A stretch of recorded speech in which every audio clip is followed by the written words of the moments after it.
Welcome to another episode of TP Talks, PwC's global transfer pricing podcast series, where we discuss key transfer pricing developments from around the world. My name is Christina Novak, and I'm a principal in PwC's U.S. National Tax Services transfer pricing practice. In today's episode, we will discuss the state of play regarding country-by-country reporting as it relates to the OECD's Pillar 2 Safe Harbor and also public country-by-country reporting.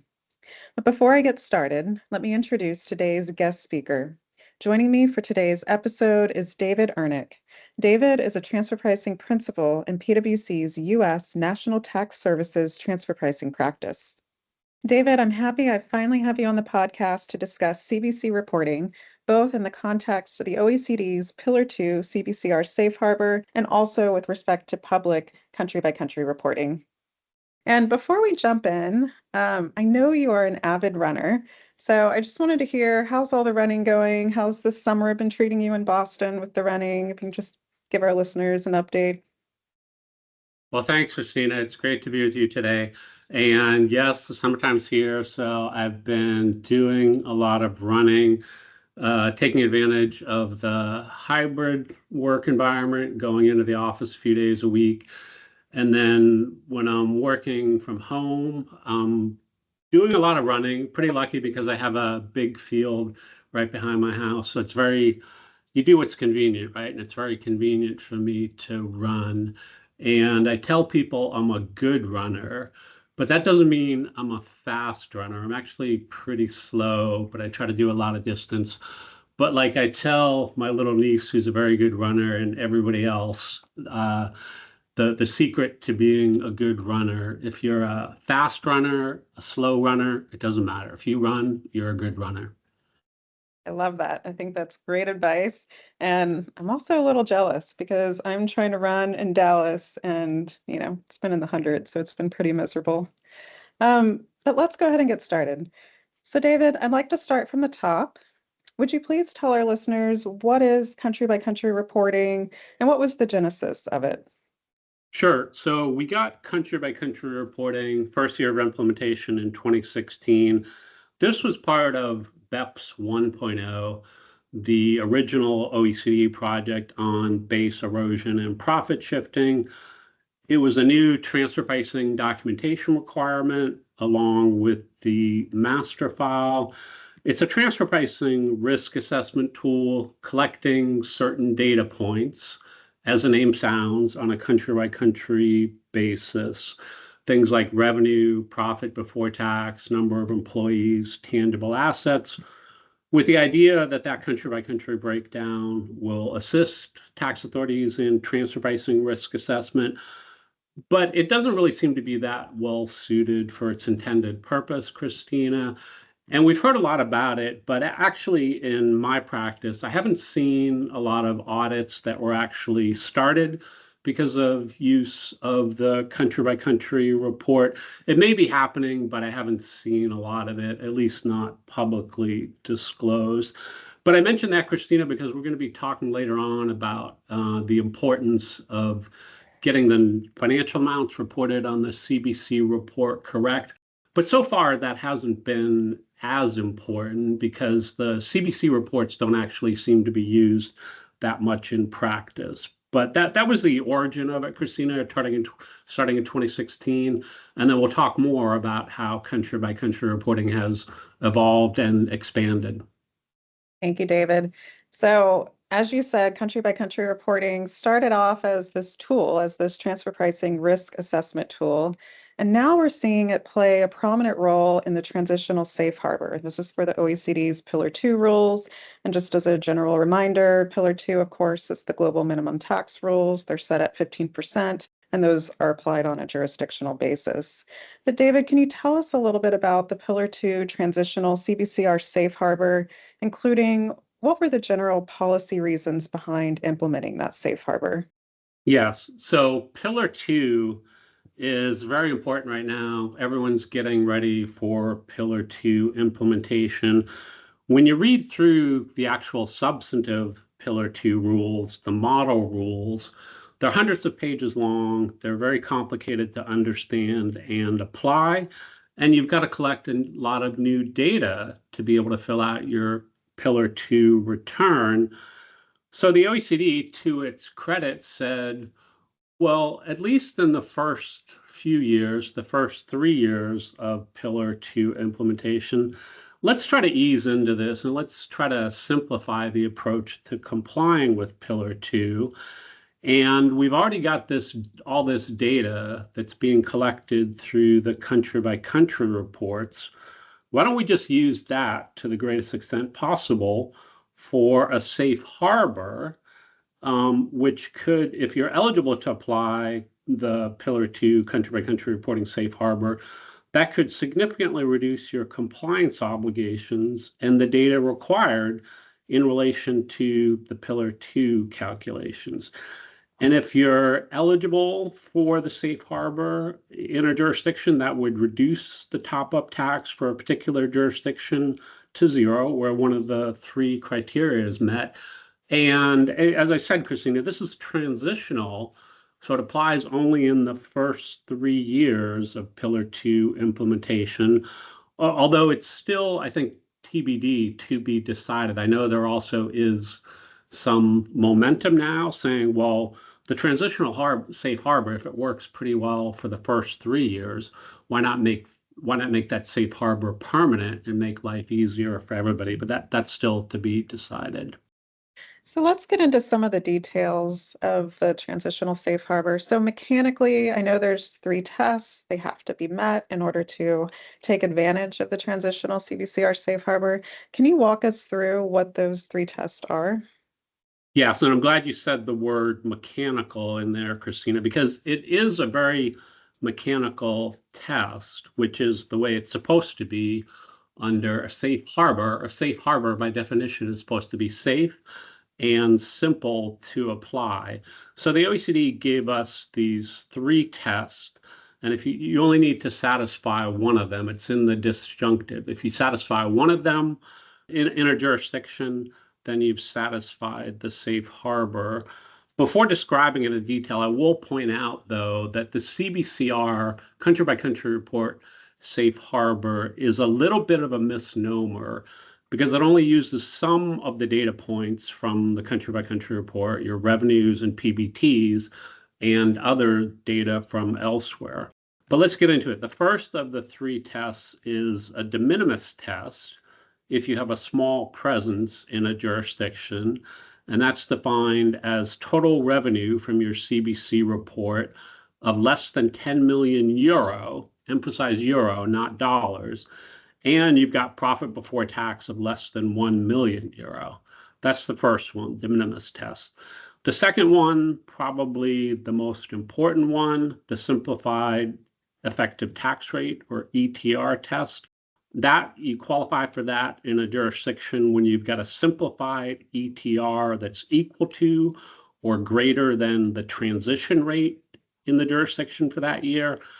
The transition rate for the ETR is 15% for the first year, and then going up by 1 point for each of the second and third years. So 16% for the second year, 17% for the third year. The min tax, as you know, is 15%. I'm not sure why it goes up 1% in each year, other than that maybe there was some discomfort with keeping it at 15% with the safe harbor. The simplified ETR for that test, that prong of the test, calculated by dividing the simplified covered taxes by the profit or loss reported on the CbCR.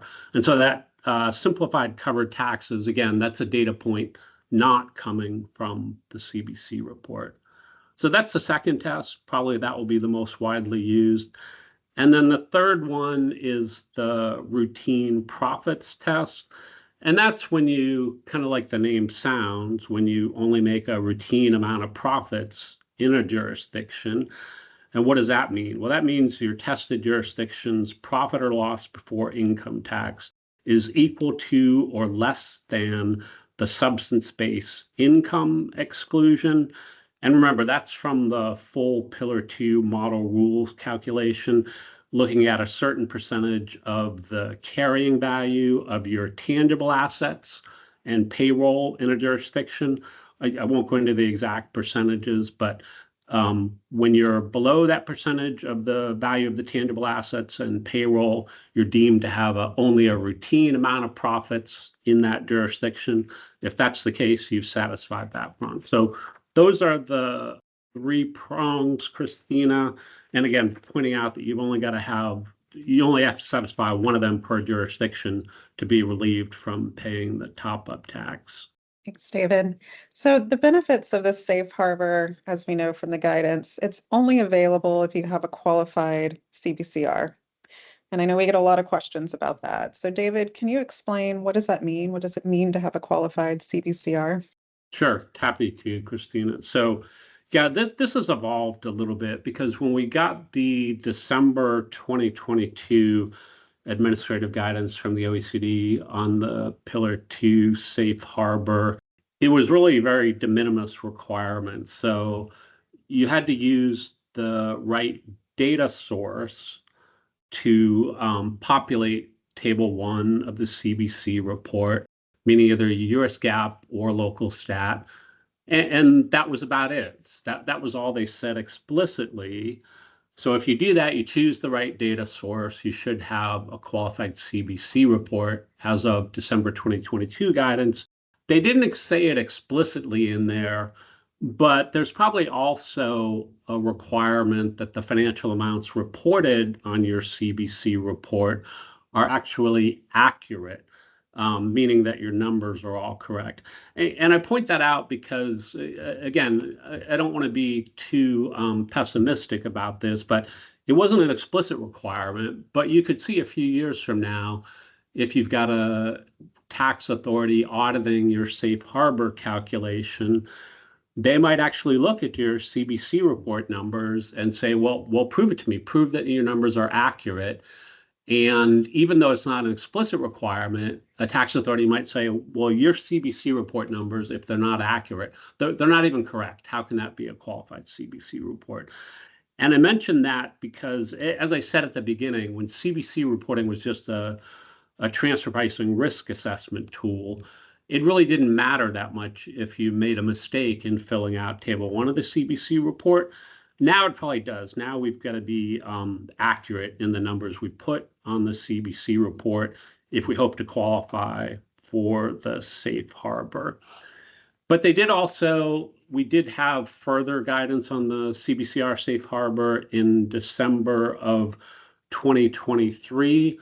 And that guidance, it seems to me that the OECD was maybe having some second thoughts about the safe harbor, at least thinking that they need to make it more stringent to make sure that it's not somehow misused. So now we've got further guidance on what we've got to do to have qualified financial statements. And importantly, I think those fall into three categories. It can be the local, what they refer to as the local reporting package of all the constituent entities that builds up to the consolidated financial statements. You could use the local stat accounts, and those would be qualifying financial statements, or the US GAAP separate entity accounts. So that's where we are as of today, Christina, with respect to having a qualifying CBC report.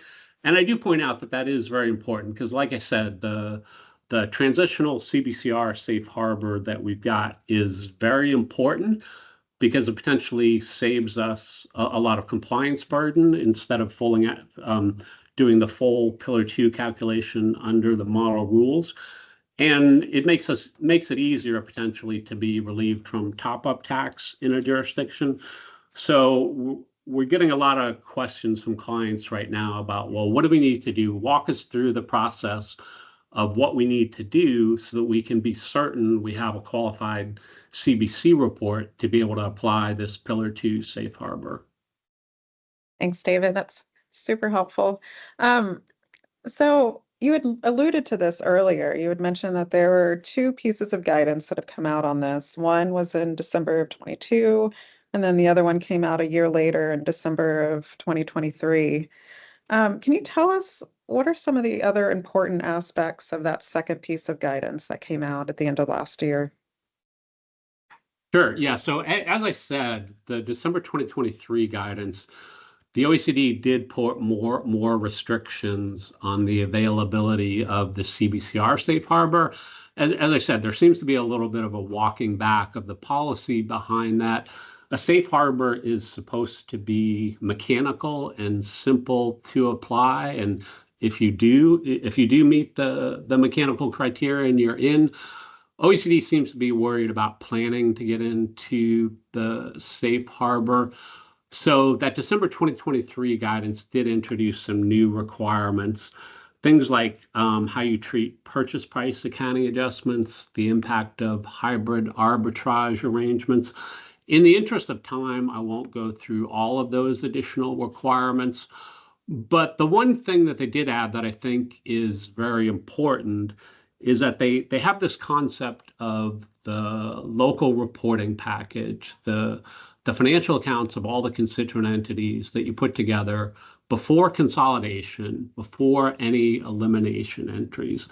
That's the data that you use to apply the CbCR safe harbor.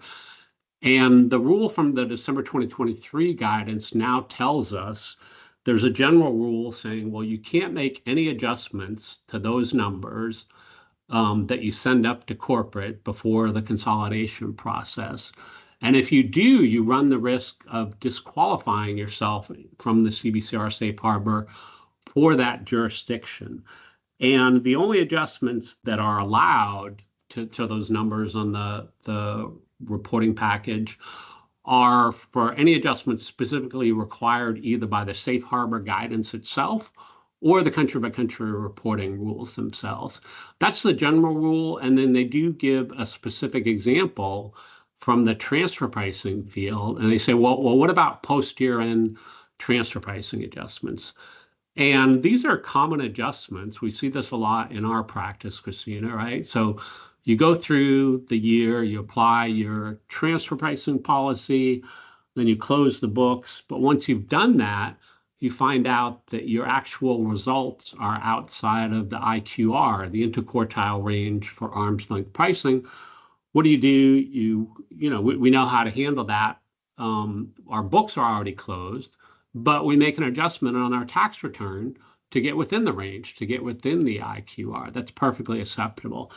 And a question before that guidance came out was, well, if we went and took that adjustment, even though it wasn't reflected on our books, but if we pushed it back and showed that adjustment to the data we put on our CbC report numbers, that might give us a more accurate reflection of what actually happened that year. Maybe we'll be required to make an adjustment like that. The OECD actually went the opposite way. They said, look, if you make that adjustment, you've disqualified your CbC report.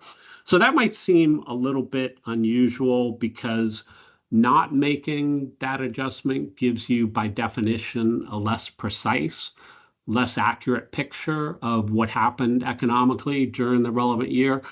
But I think it is justified because it's very much a mechanical approach in line with how a safe harbor should work. And it is simpler to apply in practice because, again, as I said, all we've got to do is pick the data source we're going to use for our CbC report. We go through the year, we close our books, we get our reporting package together, and we make no adjustments after that. We use those numbers to populate table 1 of the CbC report. And again, I think that is very important to spend some time emphasizing that rule about no changes to the data that you put on your reporting package, because this is something that, as I said, pre-Pillar 2, we've gotten questions about this. Do I push back that transfer pricing adjustment? If we weren't concerned about the CbCR safe harbor under Pillar 2, you might have said, yes, that's fine. And we've also gotten other questions before 2024, before Pillar 2, saying, well, look, I've got certain data that I'm using in my CbC report, but I know that's wrong. I know something was recorded wrong in my books. It wasn't recorded as revenue. It really is. I know that. So I want to make that adjustment on my CbC report. Pre-Pillar 2, that would have been acceptable to do that because that gives you a more accurate reflection. But now it's definitely not. Now we don't make any of those adjustments. We sort of close our books and we take the data as we find it. And we've got a lot of examples of questions from clients about that, about, well, what sort of adjustments would or would not be acceptable. So again, that December 2023 guidance about no adjustments to the data in your reporting package, it's a very important consideration for taxpayers right now who are looking to be eligible for and to apply the safe harbor. Sure, and it's essentially just putting more focus on making sure your transfer pricing is correct during that year and not relying on those post-year-end transfer pricing adjustments. Let's Exactly. Yeah. let's switch gears now and move to public CbCR, public country by country reporting. And first off, I want to ask you, didn't the OECD promise us that CbC reports would remain confidential and they would only be shared with tax authorities? And now they're becoming public.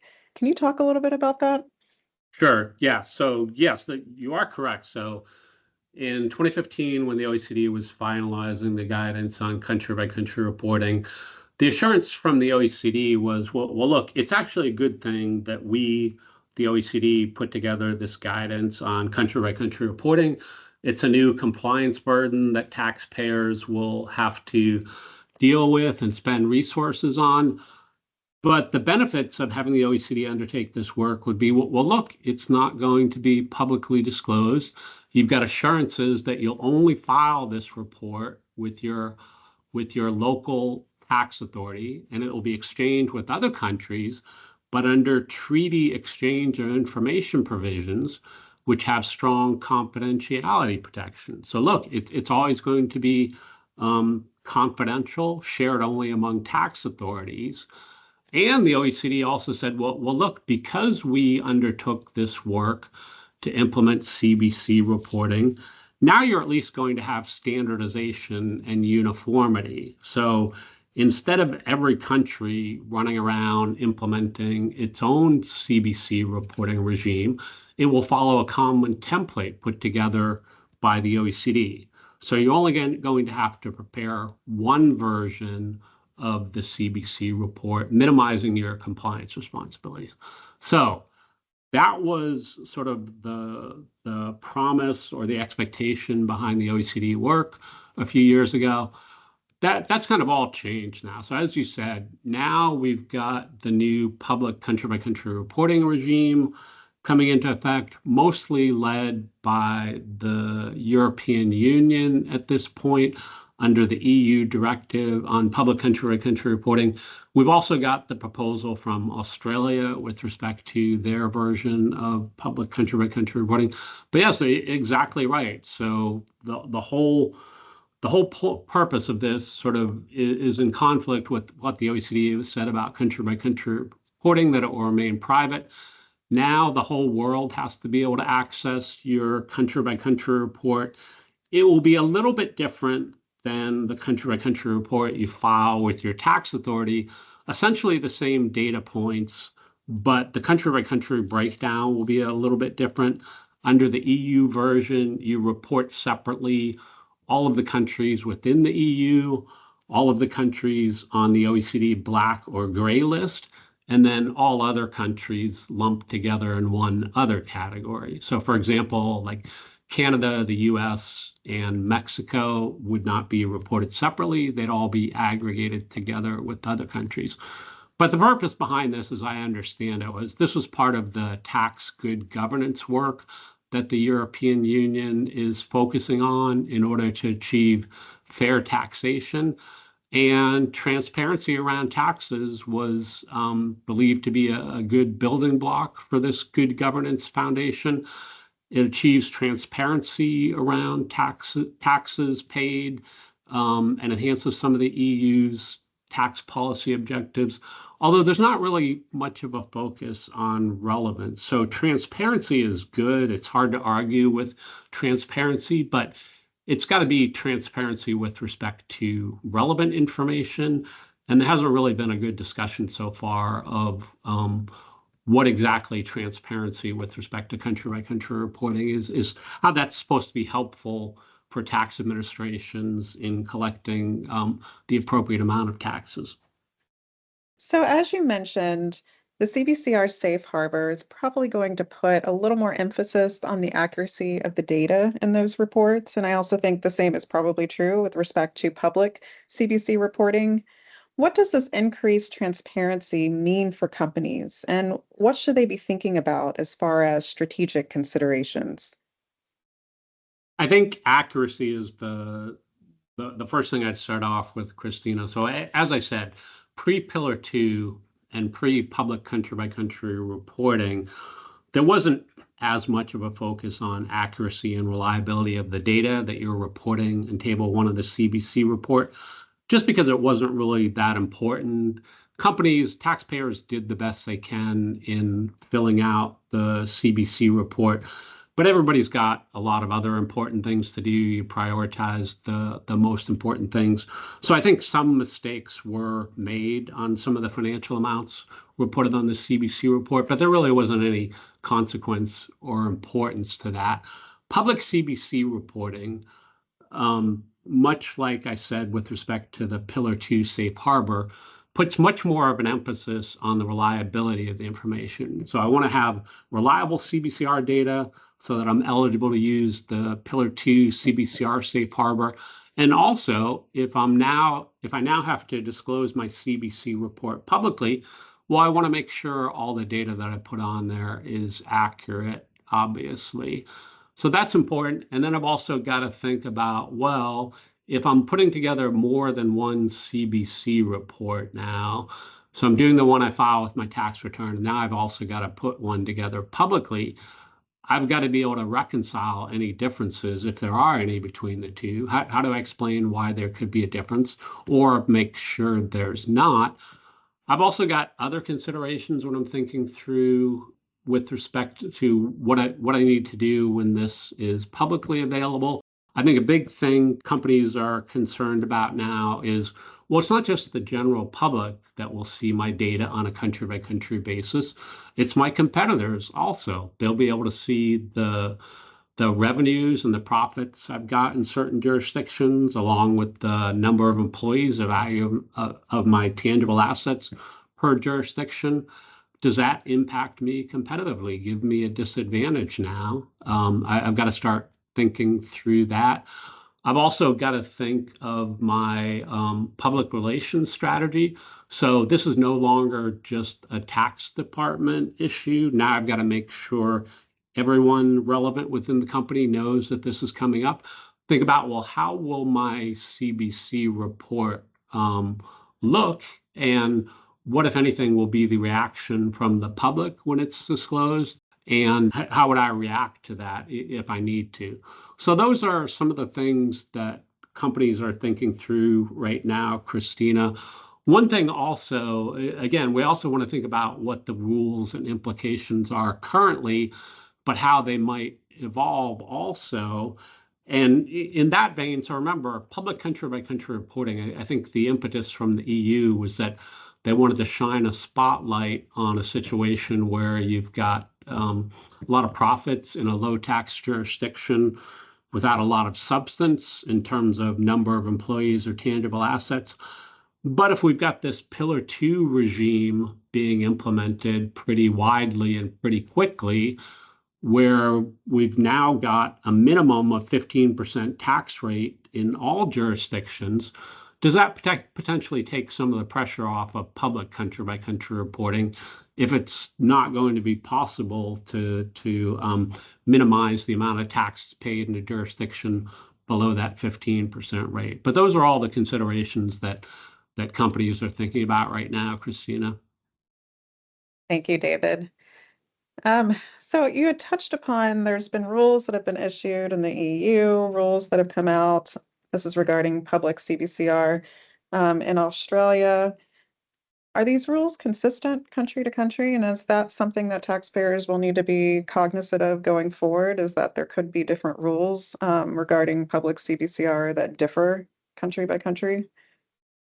Good question. So that one I think is unanswered, but there's certainly the potential for divergent public country by country reporting rules.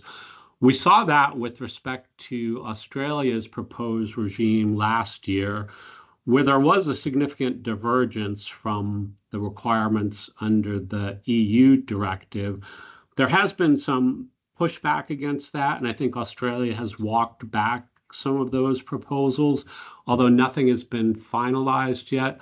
But I think a lot of people are hoping that when Australia does finalize its public reporting regime, that it will basically just be adopting the EU regime. Because again, whatever the compliance burdens are, we'd like to minimize them to the extent possible by having one version of a public CBC report that we need to put together. But you can never tell. There could be other countries that think it's a good idea to have their own public country by country reporting regime. They could add on new data points or other bells and whistles that they think it's important. So I think that one also is to be determined. We'll have to wait and see and keep an eye on that. But even within the EU, when we think about the compliance burden, and will we need to just publish one version of our CBC report under the EU rules? Not exactly clear yet, because remember how the EU directives work. The EU directive on public country by country reporting is a minimum standard, meaning that the member states, the 27 member states of the EU, have to implement at least what's in the directive. They could add more. And so, like regular CBC reporting, I think this will evolve the same way. In order for companies to comply with public country by country reporting, we at PwC have been putting together a tracker of all the local rules from all the member states of the EU and how they're implementing the public CBC reporting directive in terms of what has to be filed, where it has to be filed, and the time it has to be filed. I think there is a little bit of divergence so far. I understand the Europeans are working on a project to sort of standardize how this will all play out. But again, we need to wait and see what the output in that is. And hopefully there will be a common template that once you've put that together and disclosed it publicly for one EU member state, that will satisfy all the requirements of all EU member states with respect to public country by country reporting. But we'll have to wait to see how that plays out, Christina. David, before we wrap up, can you give us your takeaways? What actions should companies take now, given both Pillar 2 CbCR Safe Harbor and also the public CbCR reporting that's coming online? Sure, Christina. I think the Pillar 2 CbCR Safe Harbor is most important right now. So I think going through the guidance that we've got from the OECD on having a qualified CBC report and being eligible to apply the Safe Harbor is most important, both in terms of having accurate data that you're reporting on Table 1 and also making sure you're complying with the guidance in the December 2023 administrative guidance, like I said, about not making any adjustments to the data that you got in your CBC report, and doing a thorough review, make sure you'll be eligible to apply the Safe Harbor, because as I said, that does save us a lot of work in terms of the compliance burden and in terms of relieving us from top-up tax in our jurisdiction. That's with respect to the Pillar 2 Safe Harbor. For public CBC reporting, I say, again, focus on accuracy of the data you're reporting in your CBC report, thinking about, well, what impact will this disclosure have potentially on what my competitors see, what the public will see, what issues I need to think about. And also, as I said, just going through being familiar with what the actual public CBC reporting rules are, when I have to comply, and how I have to comply with those rules. Those are the most important things right now. David, thank you so much for joining me today to discuss these latest developments in the CbCR environment, both Pillar 2 CbCR Safe Harbor and also public country by country reporting. I want to thank our listeners for joining in. We'll be back next month with our next episode. And until then, have a great day.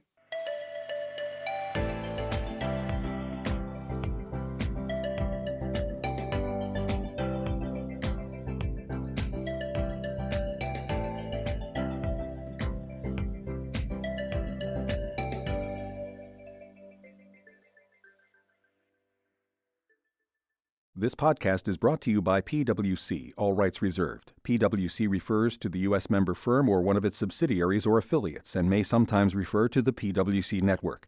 Each member firm is a separate legal entity. Please see www.pwc.com/structure for further details.